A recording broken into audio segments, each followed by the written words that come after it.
Sa programang ito, sama-sama nating kilalanin ang mga katangi-tanging Pilipino sa likod ng bawat kwento at tagumpay. Ako po si Carla Lizardo at ito ang Personage. Mga karanasan na kapupulutan, mahalagang aral sa tinak na daan, kwento ng tagumpay at mga inspirasyon, hango sa buhay at muling pagbangon, pinalakas, pinatatag ang kalooban, natutong lumipad, natutong lumaban, mga katangi-tanging Pilipino, iba't ibang istorya at pagkatao, alamin kung paano at kung sino-sino, kilalanin bawat isa sa likod ng bawat kwento.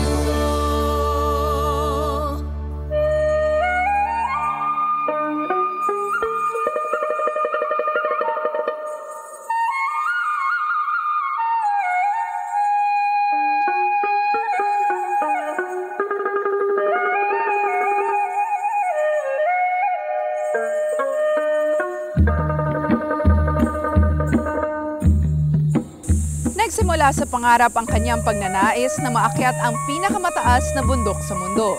Hindi naman siya nabigo dahil taong 2006 ay narating ni Romy Garduce ang tuktok ng Mount Everest. No matter how difficult, no matter how long the journey is, we still have that, that chance of actually, completing, a big objective, a big goal. Si Romy ay lumaki sa bayan ng Balanga sa probinsya ng Bataan. Nagtapos ng kursong Computer Science sa University of Santo Tomas.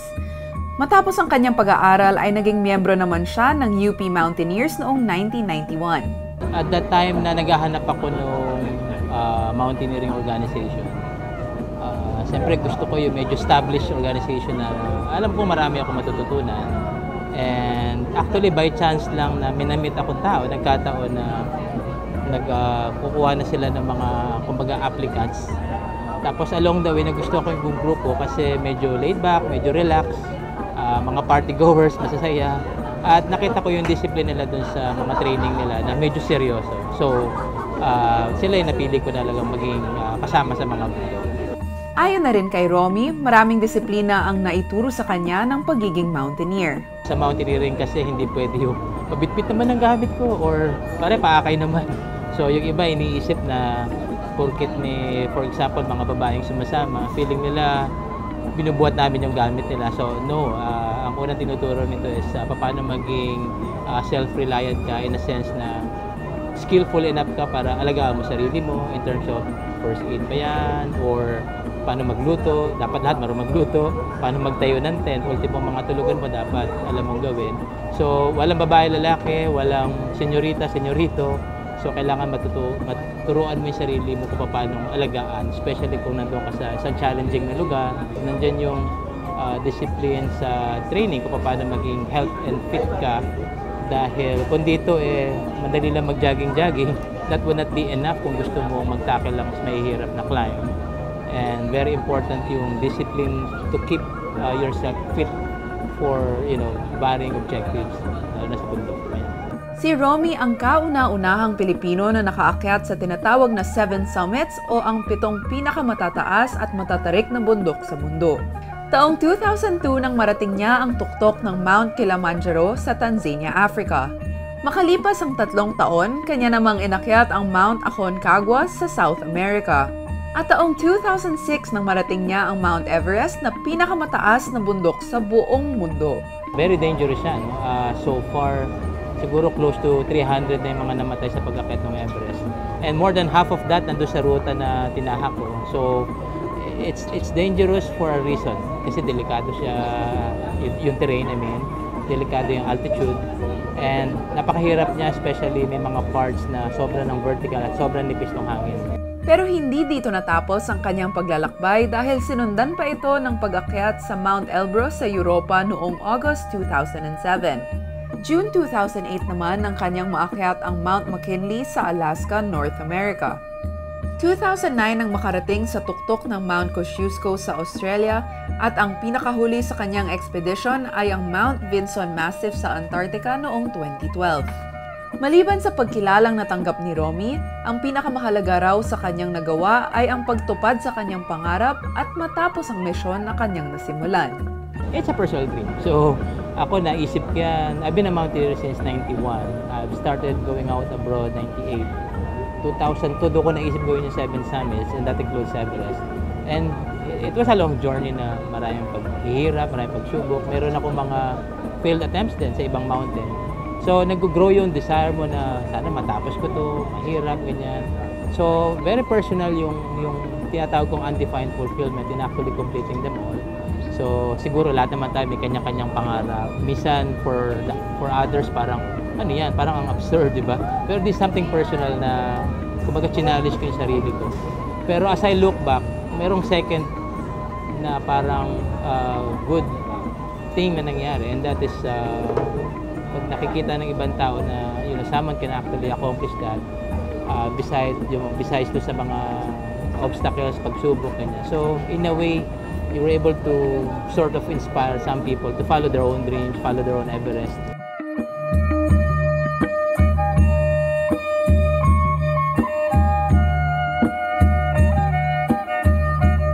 Sa pagbabalik ng personage, hopefully, may mahikayat ako magtuloy-tuloy rin mag-climb ng ibang mountains. I can't do all the mountains by myself. So sana may, kumbaga, next breed of adventurers tayo.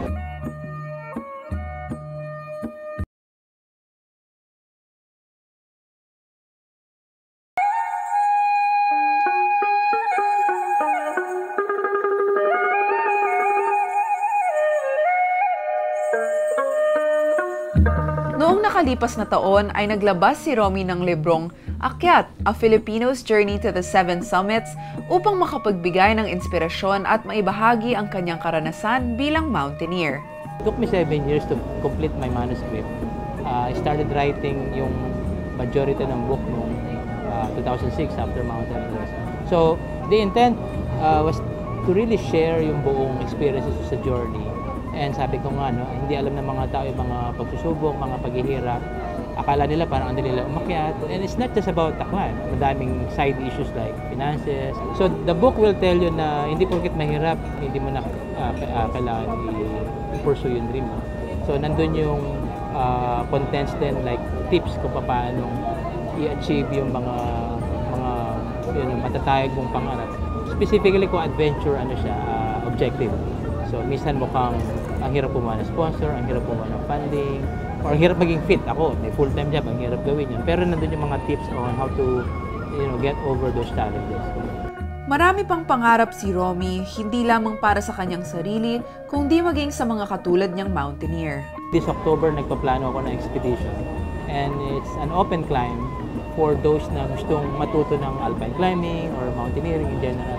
Kasi I started the wrong way. Umakit akong bundok na hindi ko alam ba't ako sumusuka, ba't ako may sakit. So I'm hoping na through this climb, this trip, parang lalagyan ko siya ng alpine training na may climb talaga, just to introduce the sport sa mga baguhan.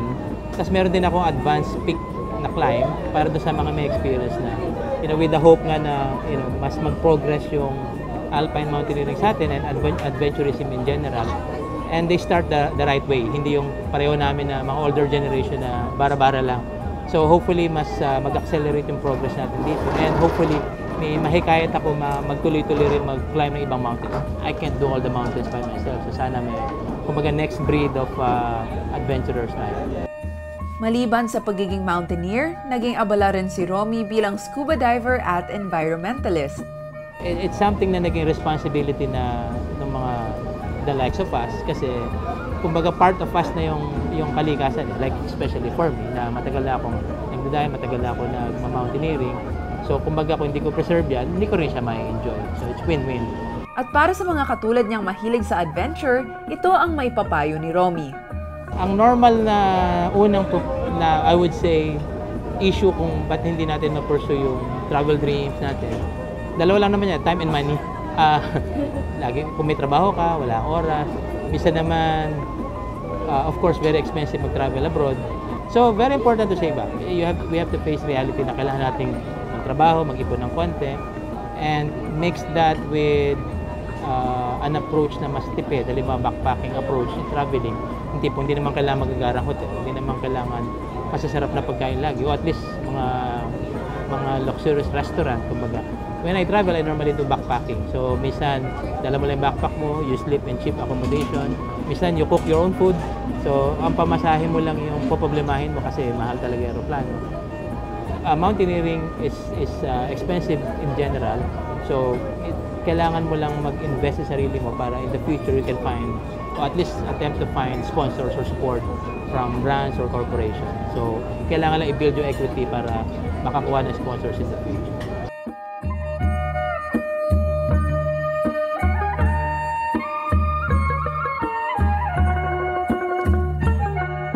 Sa pagbabalik ng personage, Yes, astronauts really different from whatever we see in the Philippine setting kasi. So, again, who doesn't want to be different?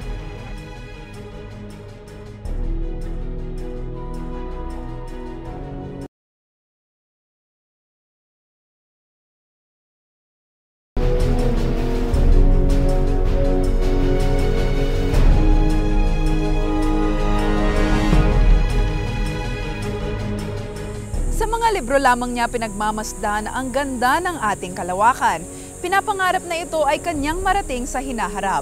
At ang pangarap na ito ni Chino Roque ay malapit ng matupad dahil isa siya sa mga napili sa ACTS Apollo Space Challenge na makalipad sa outer space sa taong 2015. Even though na your dreams are all up there, your aspirations are all way too high to reach, just keep your feet planted on the ground and keep walking.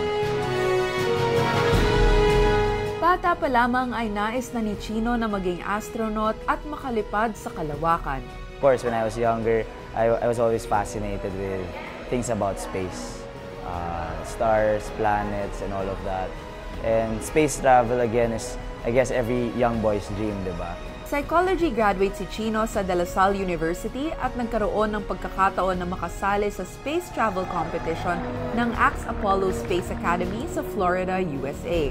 Kasama niya ang dalawa pang Pilipino na sila Evan Ray Datwin at Ramil Santos. I'm always into joining contests. So that's one. Seeing a contest there, nakita ko na I might excel in this. I might have a chance. So that's one. But before all of that, syempre is the dream. The dream to become an astronaut. I guess astronauts really different from whatever we see in the Philippine setting kasi. So again, who doesn't want to be different? Hindi naging madali ang kanilang training sa space camp. Maraming pagsubok ang kanilang kinaharap.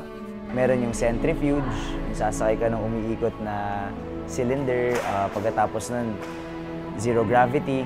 Sumakay kami ng plane na may zero gravity sa loob. Yung plane kasi gumawa ng parabolic flights. Pataas, pababa. Pag nasa taas ka ng parabola, walang gravity. Sa ilalim nun, doble yung gravity.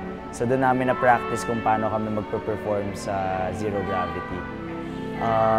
Isa pa dun is meron kaming military assault training. So parang boot camp style siya na gagapang-gapang kami, kaklimb kami ng pader, magzizipline kami. So it's supposed to test our bravery, enthusiasm, saka yung team spirit namin sa camp. Ang pinaka-challenging na training or test na ginawa namin sa camp was the aptitude test. It was 250 questions, or if I remember it correctly, more than 100 of physics, geometry, trigonometry, and different kinds of electrical know-how. So you'd have to know if the battery is here, the circuit is here, if the light bulb will function. And I guess nakachamba ako doon. Sa simula ng kompetisyon ay hindi kabilang si Chino sa Philippine team. Kanya lamang pinalitan sa pwesto si Mario Mendoza Jr. na bumitaw sa training dahil sa tawag ng kanyang serbisyo sa Philippine Air Force. Huwag kayong mawalan ng pag-asa. Kung ano mang problema na dinaraanan nyo o ano mang hirap sa buhay na dinadaanan nyo, parating may paraan na madaanan yung hirap o problema na yun sa pagiging masayahin. Pagpatuloy nyo lang yung attitude ng Pilipino na kahit anong ibigay mo, game pa rin at masaya pa rin.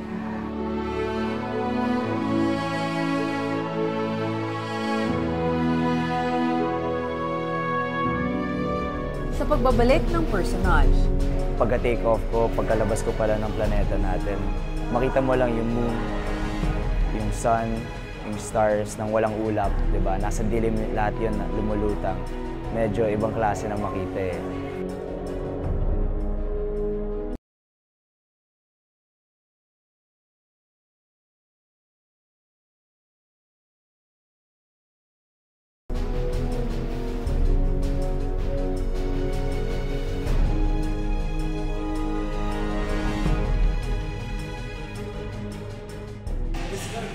sa ngayon ay ipinagpapatuloy din ni Chino ang pag-aaral tungkol sa space science at space exploration. Dagdag pa rito ang physical training niya sa CrossFit Manila.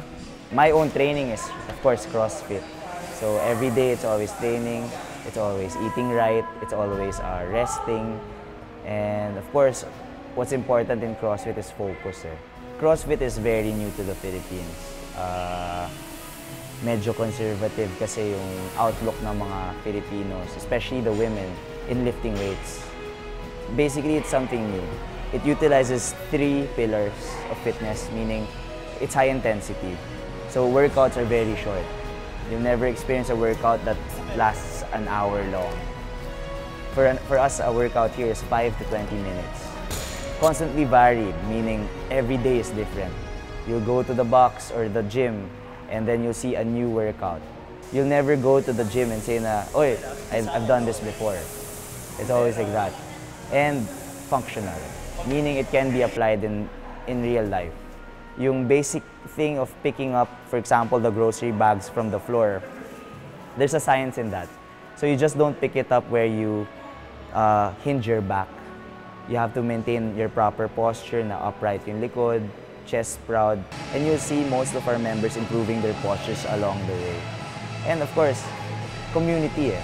The main ingredient in CrossFit is the community. You don't work out alone. There's always 1, 3, 5, 20 people working beside you, and that's the fun of it. Excited na rin si Chino na marating ang kalawakan sakay ng space shuttle. Bit-bit ang kanyang pangarap at karangalan para sa ating bansa. Pagka-take off ko, pagkalabas ko pala ng planeta natin, makita mo lang yung moon, yung sun, yung stars nang walang ulap, di ba? Nasa dilim lahat yun na lumulutang. Medyo ibang klase na makita eh. Siyempre, pagkatingin ko ulit sa Earth or sa planeta natin, maganda rin tignan kung nasan ako. Diba? Kung sabihin natin, nasa taas ba ako ng Himalayas, nasa taas ba ako ng, siguro, ng Grand Canyon, diba? And of course, I'd be lucky to say if nakita ko yung Aurora Borealis or yung Northern Lights, then kumpleto na lahat ng gusto kong makita. Nagpapasalamat din si Chino sa suportang ibinibigay sa kanya ng kanyang pamilya, kaibigan at ng sambayan ng Pilipino. Bawat gabi hindi ako makapaniwala pa rin na nabiyayaan ako ng ganitong gantimpala sa isang competition, di ba? Even though na your dreams are all up there, your aspirations are all way too high to reach, just keep your feet planted on the ground and keep walking.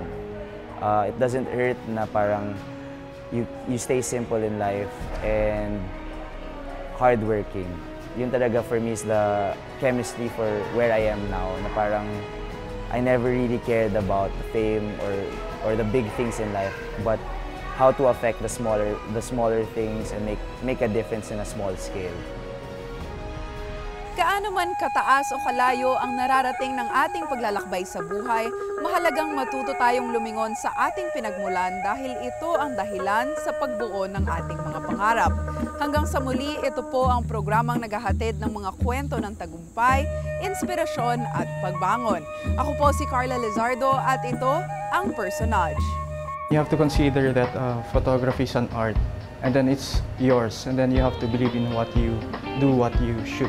Being passionate what you do, and you practice. You don't practice on the wedding day. You practice when you're not really shooting anything of importance. You know, you sleep with your camera, you take note of the controls, you shoot your friends, so that when the actual paid gig comes, you know what to do.